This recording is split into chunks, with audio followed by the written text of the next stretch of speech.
Hello all, welcome to Swapna kitchen world. పసందైన potato కర్రీని simple and tasty వేలో ఎలా చేసుకోవాలో ఇప్పుడు చూద్దాం. ఈ పొటాటో కర్రీ రైస్లోకి కానీ పరోటా రోటీస్లోకి చాలా టేస్టీగా ఉంటుంది. ముందుగా స్టవ్ మీద కడాయి పెట్టి కొంచెం హీట్ అయిన తర్వాత ఆయిల్ వేసి, ఆయిల్ హీట్ అయిన తర్వాత onions, green chilli, red chilli, పోపులు, కరివేపాకు, కొంచెం అల్లం తురుము ఇవన్నీ వేసి బాగా కలపాలి. కలిపిన తర్వాత అవి కొంచెం సేపు లిడ్ క్లోజ్ చేస్తూ లో ఫ్లేమ్లో స్టవ్ని ఉంచి లిడ్ క్లోజ్ చేయాలి. అలా లో ఫ్లేమ్లో ఉంచి ఒక 5 minutes అది మగ్గిన తర్వాత ఓపెన్ చేసి చూస్తే ఆల్మోస్ట్ మగ్గినట్టు అనిపిస్తాయి. కొంచెం మగ్గకపోతే ఇంకొంచెం ఫ్రై అయ్యే వరకు ఉంచండి. ఆ తర్వాత బాగా కలుపుకొని పొటాటోస్ని నేనైతే ఆల్రెడీ ఫస్టే పీల్ చేసేసి నాకు కావలసిన సైజులో పీసెస్గా కట్ చేసేసుకొని బాయిల్ చేస్తాను. సో అలా బాయిల్ చేసిన పొటాటో పీసెస్ రెడీగా ఉంచుకుంటాను నేను.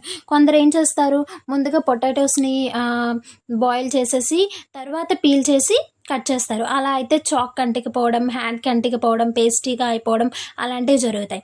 సో ఇలా అయితే ముందుగా పీసెస్ కట్ చేసేసుకొని పీల్ చేసిన పొటాటోని కావాల్సిన సైజులో కట్ చేసేసుకొని రెడీగా ఉంచుకుంటే అవి మనం హ్యాండ్తో టచ్ చేయవలసిన అవసరం ఉండదు, మనకి ఆ టైప్ ఆఫ్ ఇరిటేషన్ కూడా ఉండదు.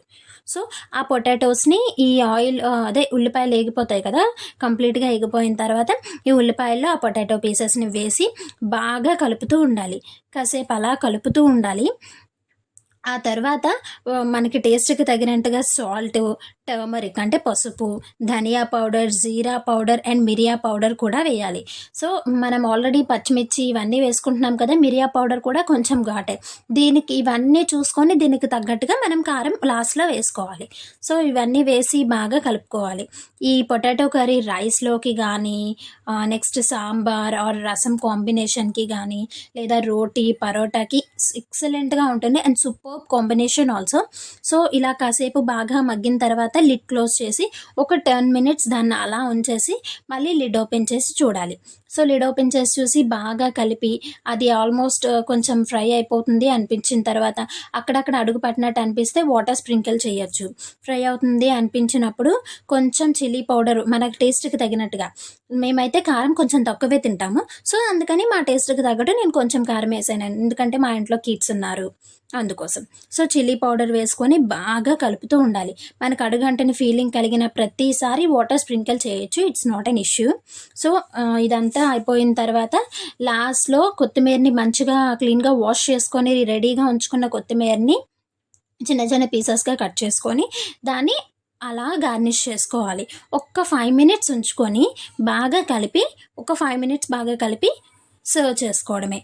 Very tasty and simple and tasty recipe is ready. It's very good for rice and sambar with combination of rasam also and parota rotis. It's too tasty. Thank you. ఇలాంటి మరిన్ని మంచి videos కోసం please do subscribe our channel.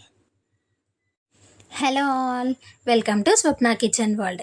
పసందైన potato కర్రీని simple and tasty వేలో ఎలా చేసుకోవాలో ఇప్పుడు చూద్దాం. ఈ పొటాటో కర్రీ రైస్లోకి కానీ పరోటా రోటీస్లోకి చాలా టేస్టీగా ఉంటుంది. ముందుగా స్టవ్ మీద కడాయి పెట్టి కొంచెం హీట్ అయిన తర్వాత ఆయిల్ వేసి, ఆయిల్ హీట్ అయిన తర్వాత onions, green chilli, red chilli, పోపులు, కరివేపాకు, కొంచెం అల్లం తురుము ఇవన్నీ వేసి బాగా కలపాలి. కలిపిన తర్వాత అవి కొంచెం సేపు లిడ్ క్లోజ్ చేస్తూ లో ఫ్లేమ్